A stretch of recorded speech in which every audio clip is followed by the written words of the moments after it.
নমস্কাৰ, চাই আছে ডিবি নিউজ। কি হ'ব টাইটানিকৰ? এইবাৰ কোহিনুৰৰ মঞ্চত পানী অবিহনে টাইটানিক ডুবা কথা আছিল। অৰ্থাৎ টাইটানিক নাটকখন কোহিনুৰৰ মঞ্চত প্ৰদৰ্শন হোৱাৰ কথা আছিল। যদিওবা এতিয়া নাট্যকাৰ তথা পৰিচালক হেমন্ত দত্তই উভতাই বিচাৰিছে টাইটানিকৰ পাণ্ডুলিপি। কোহিনুৰৰ মঞ্চত কোনো প্ৰকাৰেই টাইটানিক মনস্থ কৰা নহ'ব, এই মন্তব্য ইতিমধ্যে নাট্যকাৰ তথা পৰিচালক হেমন্ত দত্তৰ। জনাম সবিশেষ কি হ'ব, কোহিনুৰত টাইটানিক থাকিবনে নাই? নাট্যকাৰ পৰিচালক হেমন্ত দত্তই কোহিনুৰৰ পৰা ঘূৰাই আনিব টাইটানিকৰ নাটক। হেমন্ত দত্তই অপমানবোধ কৰিয়েই কোহিনুৰৰ পৰা ঘূৰাই অনাৰ সিদ্ধান্ত টাইটানিক নাটকখন। কোহিনুৰ থিয়েটাৰৰ প্ৰযোজক তপন লহকৰে মনপলিভাৱে কাম কৰাৰ অভিযোগ। আগলৈ কোহিনুৰ থিয়েটাৰক কোনো ধৰণৰ নাটক নিদিয়াৰো সিদ্ধান্ত হেমন্ত দত্তৰ পৰিয়ালৰ। উল্লেখযোগ্য যে অহা 25-26 বৰ্ষৰ বাবে পুনৰ টাইটানিক মঞ্চস্থ কৰাৰ প্ৰস্তুতি কৰিছিল কোহিনুৰ থিয়েটাৰে।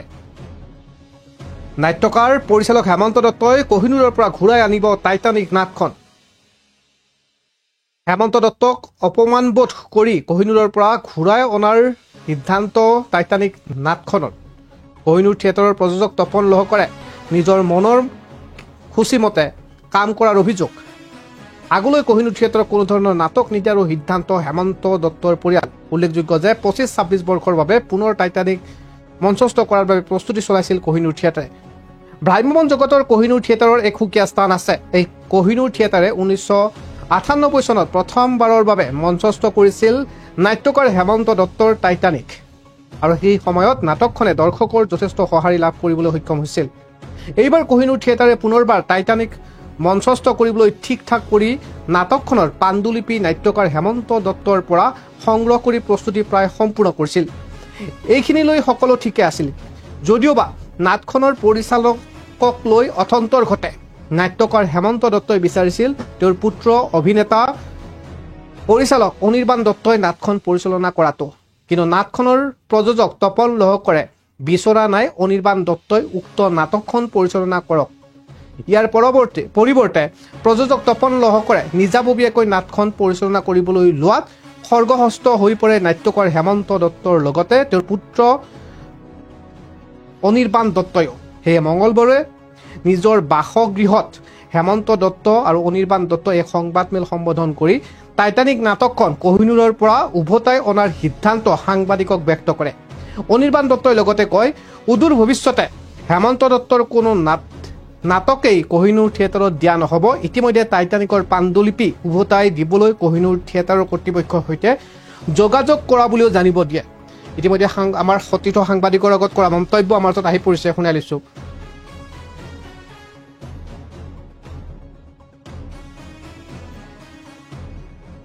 প্ৰট'কল কিছুমান থাকে, তো এইবাৰ এতিয়াৰ যিজন প্ৰযোজক তপন লহকৰ, তেওঁ সেই প্ৰফেশ্যনেল প্ৰট'কল ৰাখিব পৰা নাই। তাৰমানে আমি কোহিনুৰ থিয়েটাৰক যেতিয়াই টাইটানিকখন দিছিলোঁ তেতিয়াই এটা কণ্ডিশ্যন নাট্যকাৰ হেমন্ত দত্তই, টাইটানিকৰ যোনে লিখিছে মোৰ দেউতা, তেওঁ কেইটামান কণ্ডিশ্যন দিছিল। ফাৰ্ষ্ট কণ্ডিশ্যনটো আছিল কি, টাইটানিকখনৰ যিকোনো প্ৰচাৰ ৰিলেটেড বা যিকোনো কামে নকৰক, তেওঁক নোসোধা কৰি বা পৰিচালক, তেওঁ মোক এপইণ্ট কৰিছিল পৰিচালক হিচাপে, পৰিচালকক কনচাল্ট নকৰা কৰি যেন একো ধৰণৰ প্ৰচাৰৰ মাধ্যম আপোনালোকে নকৰে। তেওঁলোকে কি হ'ল, স্ক্ৰিপ্টখন লৈ যোৱাৰ আগমুহূৰ্তত আমাৰ কথাখিনি মানিলে, পৰিচালনাৰ হ'ব, আমি ডিছকাছ কৰি কামটো কৰিম, আগৰ নিচিনা একো নকৰোঁ, আমি নতুনত্ব কি আনিব পাৰোঁ চাওঁ, সেনেকৈ কৰি পেলাই স্ক্ৰিপ্টখন লৈ গ'ল। তাৰপিছত লৈ যোৱাৰ পিছত আজি হ'ল কিছুদিন, কোনো খবৰ নাই, কোনো নাই। আজি ঘপক কৰি কেইদিনমান আগত গম পালোঁ কি ফটোশ্বুটো হৈ আছে টাইটানিকৰ, প্ৰমোৰো শ্বুটিং চলি আছে, মানে 30 ছেকেণ্ডৰ। চ' কেনেকৈ হ'ব পাৰে? মই নাট্যকাৰ হেমন্ত দত্তৰ লগত আজিলৈ কনচাল্ট কৰা নাই কি প্ৰমোৰ ড্ৰিমটো কেনেকুৱা হ'ব, জেক ৰ'জক কেনেকৈ প্ৰেজেণ্ট কৰিব বা কি ধৰণে প্ৰেজেণ্ট কৰিব, আজিলৈ সিহঁতে সোধা নাই। বা ডাইৰেক্টৰ এজ এ ডাইৰেক্টৰ মোৰ লগতো কোনো ধৰণৰ কনচাল্ট কৰা নাই। তেওঁলোকে স্ক্ৰিপ্টখন পাই পেলাই নিজৰ মইমতালি কৰিব আৰম্ভ কৰি দিছে। That is not professional. আৰু মই তেওঁলোকক স্ক্ৰিপ্টখন দিওঁতে আগতেই কৈছিলোঁ কি বাকীবোৰ ক্ষেত্ৰত বা আগৰ নাটকবিলাকৰ ক্ষেত্ৰত আপোনালোকে যিবিলাক কণ্ডিশ্যনত কৰিছে ক'ব নোৱাৰোঁ, কিন্তু এইখন নাটক it's a special, it's a landmark. এইখন নাটকৰ ক্ষেত্ৰত এইখিনি কণ্ডিশ্যন মানিব লাগিব। তো তেওঁলোকে হয় বুলি কৈ লৈ গ'ল। তেতিয়া কৈছিলোঁ কি যদি এইখিনি কণ্ডিশ্যনৰ কথা ব্ৰেক হয় তেনেহ'লে নাটকখন আমি ঘূৰাই ল'ম। এইখিনি ফুটেজ মোৰ তাত আছে বা মই ৰাখি থৈ দিছোঁ।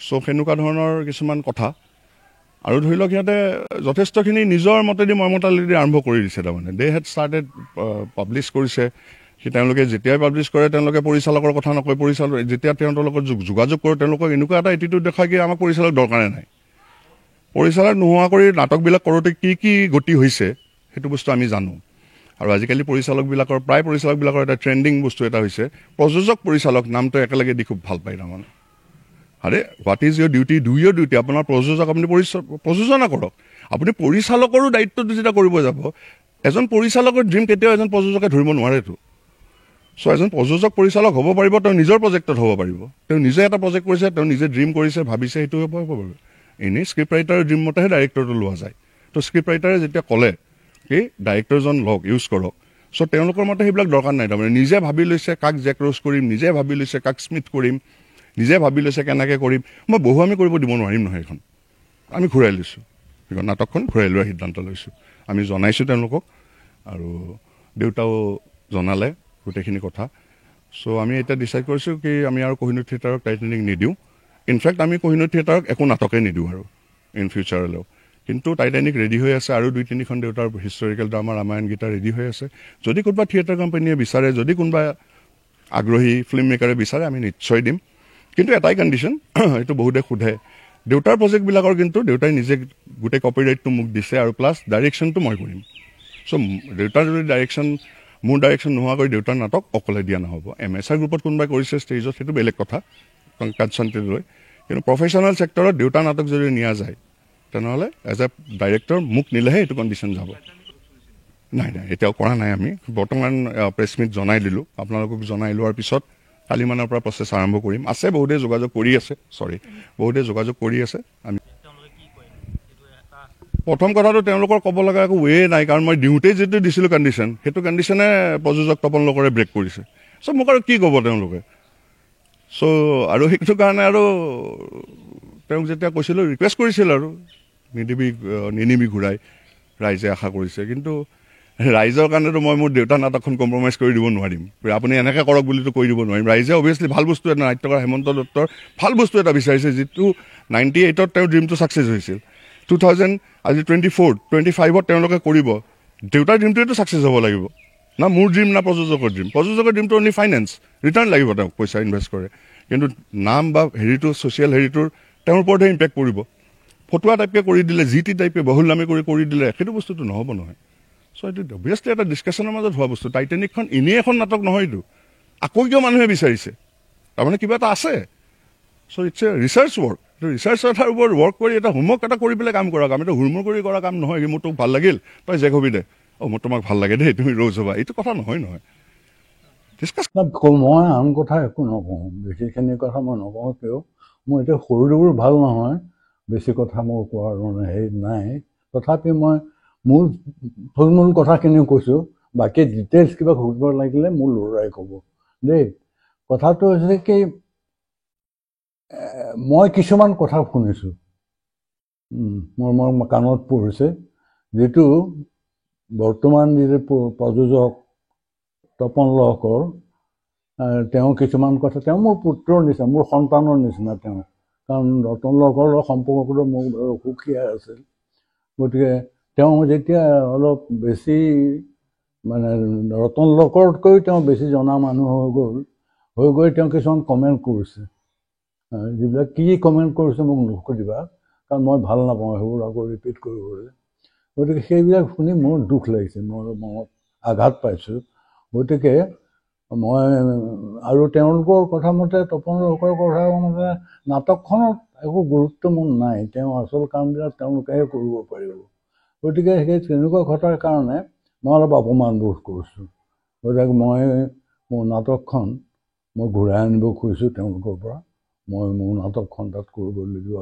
মোৰ সন্মতি নাই বাকী কিয় কি কথা হৈছে কি নাই হোৱা এইবিলাক কিবা যদি প্ৰশ্ন আছে এইবিলাক মোৰ ল'ৰাই ক'ব ডিটেইলছ ক'ব কিন্তু মোৰ কথাটো মই থুলমূল কথাটো যে সেই নাটকখন মই উভতাই আনিব খুজিছোঁ তেওঁলোকক কৰিবলৈ দিয়াৰ মোৰ ইচ্ছা নাই কোহিনুৰ বাছ